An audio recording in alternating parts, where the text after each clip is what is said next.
High বন্ধুরা, পুজোর ছুটিতে আমরা চলে এসেছি কোলাখাম।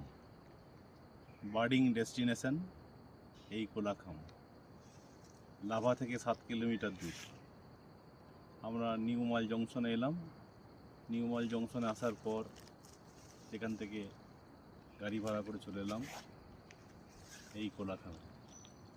কোলাখাম ঠিক রিসপের উল্টো দিকে অবস্থিত। এই কোলাখামে বিভিন্ন ধরনের পাখি পাওয়া যায়। যদিও প্রাকৃতিক দুর্যোগ কাটিয়ে উঠে পাহাড় পুনরায় আবার ছন্দে ফিরছে, মানুষজন আবার আসতে শুরু করেছে। আমাদের মতো আরও কয়েকজন এসছে। আজকে 3টে নাগাদ পৌঁছালাম।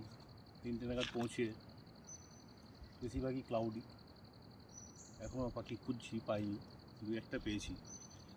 দেখা যাক, এই সারাউন্ডিংটা দেখা একবার কোলাখামের চারিদিকে।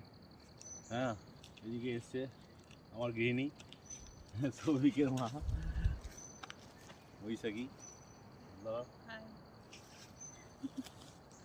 হ্যাঁ, এইটা দিয়ে হেঁটে এলাম, রাস্তা খুব ভেঙে গেছে চারিদিকে। হ্যাঁ, আর ভিডিও করছে সৌভিক নিজে। এই যে, থ্যাংক ইউ। ঠিক আছে, পরে যদি কিছু পাই তাহলে আবার জানাচ্ছি।